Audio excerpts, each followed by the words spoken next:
Thank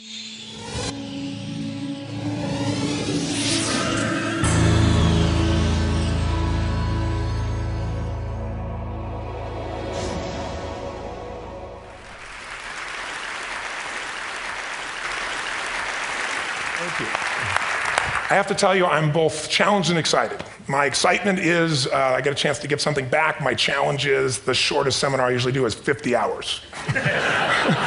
And I'm not exaggerating. I do weekends, and what I do more than that, obviously, coach people, but I'm into immersion, because how'd you learn language? You didn't learn it by just learning principles. You got in it, and you did it so often that it became real. And the bottom line of why I'm here, besides being crazy mofo, is that I'm really in a position, I'm not here to motivate you, obviously. You don't need that. And a lot of times, that's what people think I do, and it's the furthest thing from it. What happens, though, is people say to me, well, I don't need any motivation. And I say, well, that's interesting. That's not what I do. I'm the why guy. I don't know why you do what you do. What is your motive for action? What is it that drives you in your life today, not 10 years ago, or are you running the same pattern? Because I believe that the invisible force of internal drive activated is the most important thing in the world. I'm here because I believe emotion is the force of life. All of us here have great minds. You know, most of us here have great minds, right? I don't know if I'm in the category, but we all know how to think. And with our minds, we can rationalize anything. We can make anything happen.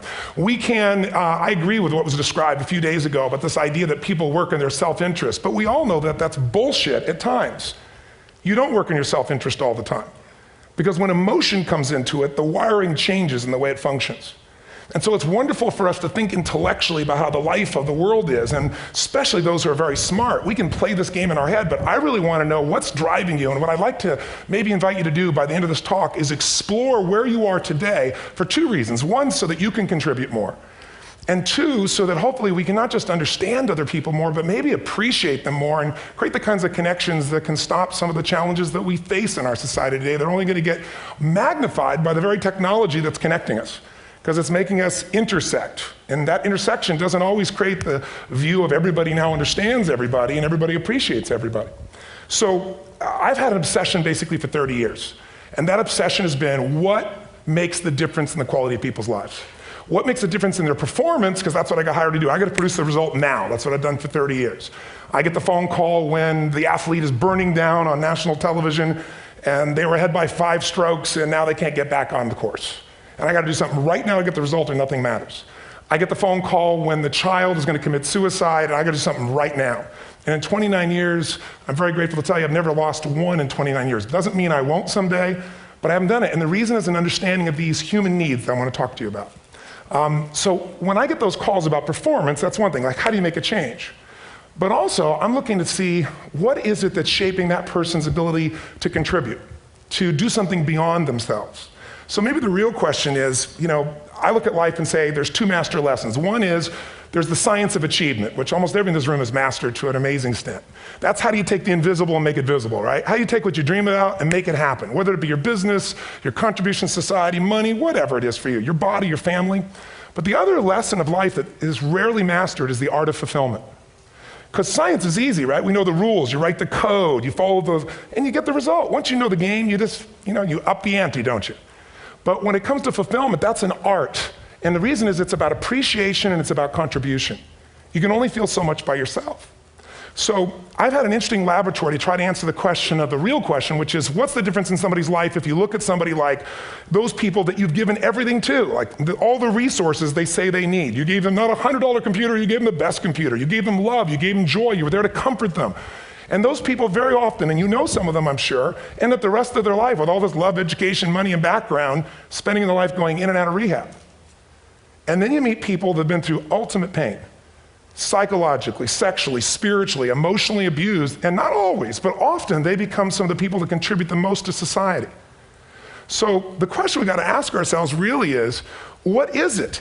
What is it that shapes us? And we live in a therapy culture. Most of us don't do that, but the culture is a therapy culture. And what I mean by that is the mindset that we are our past. And everybody in this room, you wouldn't be in this room if you bought that theory, but most of society thinks biography is destiny. The past equals the future. And of course it does if you live there.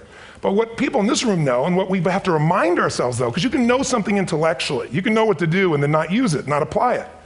So really what we got to remind ourselves is decision is the ultimate power.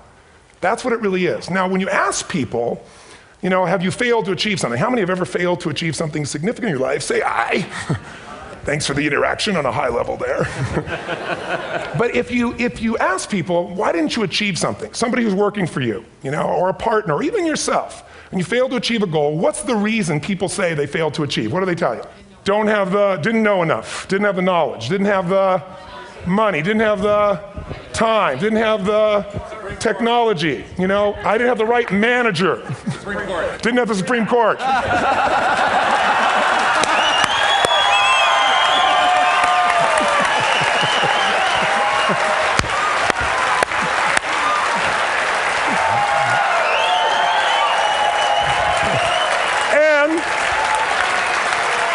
And what do all those, including the Supreme Court, have in common? They are a claim to you missing resources. And they may be accurate. You may not have the money. You may not have the Supreme Court. But that is not the defining factor.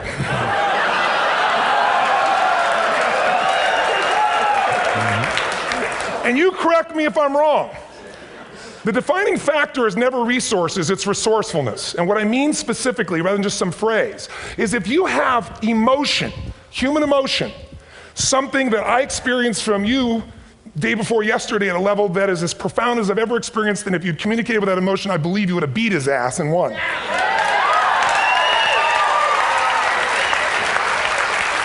But how easy for me to tell him what he should do. Idiot, Robbins. But I know when we watched a debate, at that time, there were emotions that blocked people's ability to get this man's intellect and capacity and the way they came across to some people in that day. Because I know people that wanted to vote in your direction and didn't, and I was upset. But there was emotion that was there. How many know what I'm talking about here? Say aye. So emotion is it, and if we get the right emotion, we can get ourselves to do anything. We can get through it. If you're creative enough, playful enough, fun enough, can you get through to anybody, yes or no? Yes. If you don't have the money, but you're creative or determined enough, you find the way. So this is the ultimate resource, but this is not the story that people tell us, right? The story people tell us is a bunch of different stories. They tell us we don't have the resources, but ultimately, if you take a look here, flip it up if you would. They say, what are all the reasons they have in common? We've said that. Next one, please. He's broken my pattern, that son of a bitch. But I appreciated the energy, I'll tell you that. What determines your resources? We've said decisions shape destiny, which is my focus here. If decisions shape destiny, what determines it is 3 decisions. What are you going to focus on? Right now, you have to decide what you're going to focus on. In this second, consciously or unconsciously, the minute you decide to focus on something, you've got to give it a meaning. And whatever that meaning is produces emotion. Is this the end or the beginning? Is God punishing me or rewarding me, or is this the roll of the dice? And emotion then creates what we're going to do, or the action. So think about your own life, the decisions that have shaped your destiny. And that sounds really heavy, but in the last 5 or 10 years, 15 years, haven't there been some decisions you've made that if you made a different decision, your life would be completely different? How many can think of one, honestly? Better or worse? Say aye. So the bottom line is maybe it was where to go to work and you met the love of your life there. Maybe it was a career decision. I know the Google geniuses I saw here. I understand that their decision was to sell their technology at first. What if they made that decision versus to build their own culture? How would the world be different? How would their lives be different? Their impact. The history of our world is these decisions. When a woman stands up and says, no, I won't go to the back of the bus, she didn't just affect her life. That decision shaped our culture. Or someone standing in front of a tank. Or being in a position like Lance Armstrong and someone says to you, you got testicular cancer. That's pretty tough for any male, especially if you ride a bike. Right? You got it in your brain, you got it in your lungs. But what was his decision of what to focus on? Different than most people. What did it mean? It wasn't the end, it was the beginning. What am I going to do? He goes off and wins 7 championships he never won once before the cancer because he got emotional fitness, psychological strength.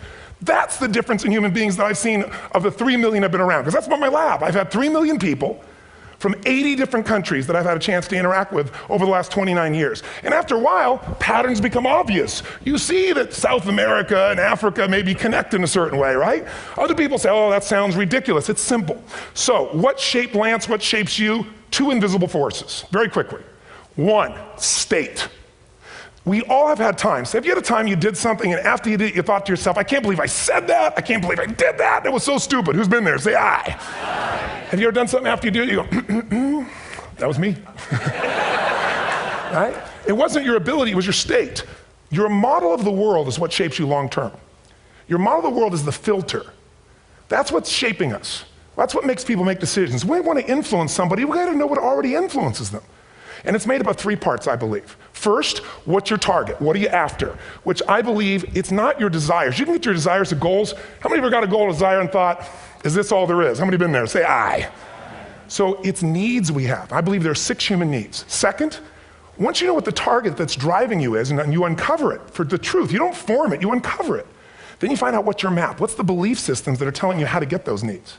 Some people think the way to get those needs is destroy the world. Some people is to build something, create something, love someone. And then there's the fuel you pick. So very quickly, 6 needs, let me tell you what they are. First one, certainty. Now these are not goals or desires, these are universal. Everyone needs certainty that they can avoid pain, at least be comfortable. Now how do you get it? Control everybody, develop a skill, give up, smoke a cigarette.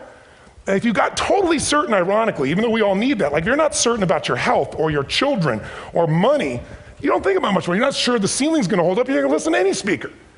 But while we go for certainty differently, if we get total certainty, we get what? What do you feel if you're certain? You know what's gonna happen, when it's gonna happen, how it's gonna happen, what would you feel? Bored out of your mind. So God, in her infinite wisdom, gave us a second human need, which is uncertainty. We need variety. We need surprise. How many of you here love surprises? Say aye. Bullshit. You like the surprises you want. The ones you don't want, you call problems, but you need them. So variety is important. Have you ever rented a video or a film that you've already seen? Who's done this? Get a fucking life. Right? Why are you doing it? You're certain it's good because you read it before, saw it before, but you're hoping it's been long enough you've forgotten enough there's variety. Third human need, critical, significance. We all need to feel important, special, unique. You can get it by making more money. You can do it by being more spiritual. You can do it by getting yourself in a situation where you put more tattoos and earrings in places humans don't want to know. Whatever it takes. The fastest way to do this, if you have no background, no culture, no belief in resources or resourcefulness, is violence. If I put a gun to your head and I live in the hood, instantly I'm significant. 0 to 10, how high? 10. How certain am I you're gonna respond to me? 10. How much uncertainty? Who knows what's gonna happen next? Kind of exciting, like climbing up into a cave and doing that stuff all the way down there. Total variety and uncertainty. And it's significant, isn't it? So you're willing to risk your life for it. So that's why violence has always been around and will be around unless we have a consciousness change as a species. Now you can get significance a million ways, but to be significant, you gotta be unique and different. Here's what we really need. Connection and love, fourth need. We all want it. Most people settle for connection because love's too scary. Don't want to get hurt. Who here has ever been hurt in an intimate relationship? Say aye. If you don't raise your hand, you'll have had other shit too, come on. And you're gonna get hurt again. Aren't you glad you came to this positive visit? But here's what's true, we need it. We can do it through intimacy, through friendship, through prayer, through walking in nature. If nothing else works for you, get a dog. Don't get a cat, get a dog, because if you leave for 2 minutes, it's like you've been gone for 6 months when you show back up again 5 minutes later, right? Now these first 4 needs, every human finds a way to meet. Even if you lie to yourself, even if you have split personalities. But the last 2 needs, the first 4 needs are called the needs of the personality, is what I call it. The last 2 are the needs of the spirit. And this is where fulfillment comes. You won't get fulfillment from the first 4. You'll figure a way, smoke, drink, do whatever, meet the first 4. But the last 2, number 5, you must grow. We all know the answer here. If you don't grow, you what? If a relationship's not growing, if a business is not growing, if you're not growing, it doesn't matter how much money you have, how many friends you have, how many people love you, you feel like hell. And the reason we grow, I believe, is so we have something to give of value. Because the 6th need is to contribute beyond ourselves. Because we all know, corny as it sounds, the secret of living is giving. We all know life's not about me, it's about we. This culture knows that, this room knows that. And it's exciting. When you see Nicholas up here talking about his $100 computer, the most passionate, exciting thing is here's a genius, but he's got a calling now. You can feel the difference in him, and it's beautiful. And that calling can touch other people. In my own life, my life was touched because when I was 11 years old, Thanksgiving, no money, no food, and we're not gonna starve, but my father was totally messed up. My mom was letting him know how bad he messed up. And somebody came to the door and delivered food. My father made 3 decisions. I know what they were briefly. His focus was, this is charity. What does it mean? I'm worthless. What do I gotta do? Leave my family, which he did. At the time, one of the most painful experiences of life. My 3 decisions gave me a different path. I said, focus on, there's food, what a concept. You know? Second, but this is what changed my life. This is what shaped me as a human being. Somebody's gift, I don't even know who it is. I thought, my father always said, no one gives a shit. And all of a sudden, somebody I don't know, they're not asking for us, giving our family food, looking out for us. It made me believe this. What does it mean? That strangers care.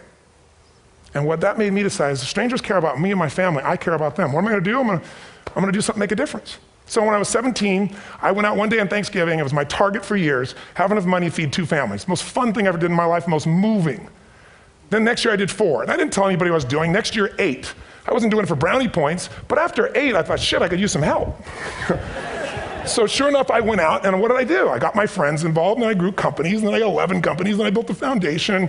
Now, 18 years later, I'm proud to tell you, last year we fed 2 million people in 35 countries through our foundation, all during the holidays, Thanksgiving, Christmas, in all the different countries around the world. It's been fantastic. Thank you.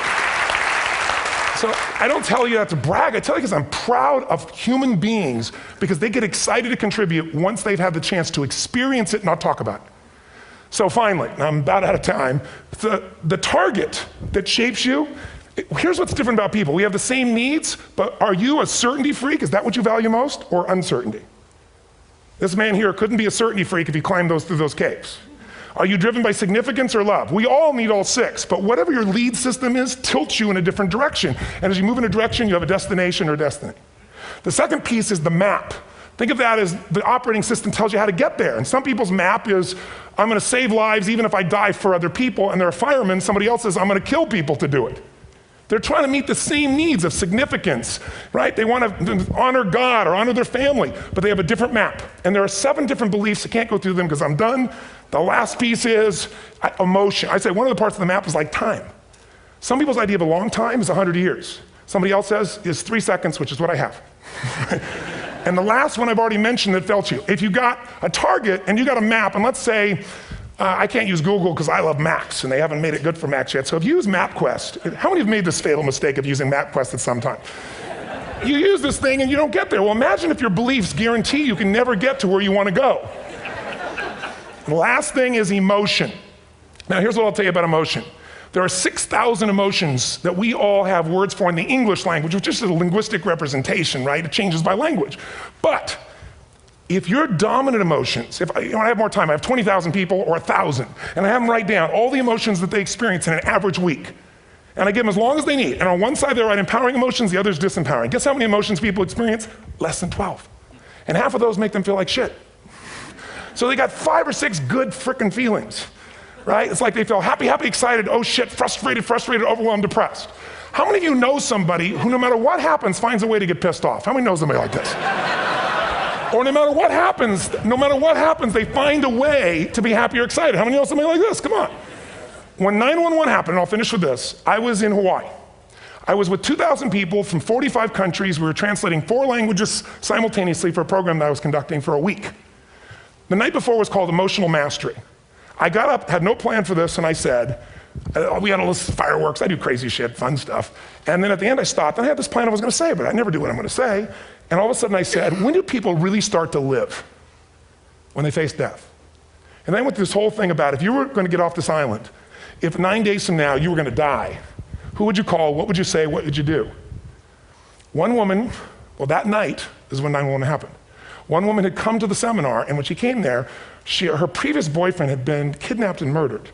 Her friend, or her new boyfriend, wanted to marry her, and she said no. He said, if you leave and go to that Hawaii thing, it's over with us. She said, it's over. When I finished that night, she called him and left a message, true story, at the top of the World Trade Center where he worked, saying, honey, I love you. I just want you to know, I want to marry you. It was stupid of me.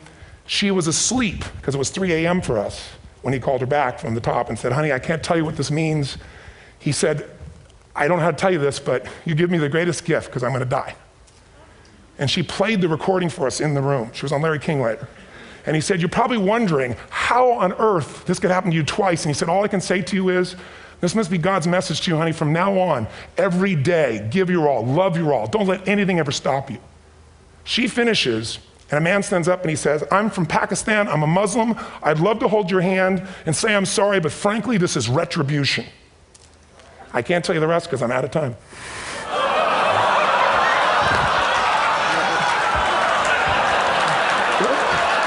Are you sure? Finish the story. 10 seconds. 10 seconds. No, I want to be respectful. 10 seconds. All I can tell you is I brought this man on stage with a man from New York who worked in the World Trade Center, because I had about 200 New Yorkers there. More than 50 lost their entire companies, their friends, marking off their Palm Pilots. One financial trader, this woman made of steel, bawling. 30 friends crossing off that all died. And what I did to people said, what are we going to focus on? What does this mean, and what are we going to do? And I took the group and got people to focus on, if you didn't lose somebody today, your focus is going to be how to serve somebody else. There are people, one woman got up, she was so angry and screaming and yelling. She wasn't from New York, she's not an American, she doesn't know anybody here. I said, you always get angry. She said, yes. Guilty people got guilty, sad people got sad. And I took these two men and did what I call an indirect negotiation. Jewish man with family in the occupied territory, some New York who would have died if he was at work that day, and this man who wanted to be a terrorist, and made it very clear. And the integration that happened is on a film, which I'll be happy to send you, so you can really see what actually happened instead of my verbalization of it. But the two of them not only came together and changed their beliefs and models of the world, but they've worked together to bring, for almost 4 years now, to various mosques and synagogues, the idea of how to create peace. And he wrote a book, which is called My Jihad, My Way of Peace. So transformation can happen. So my invitation to you is this. Explore your web, the web in here.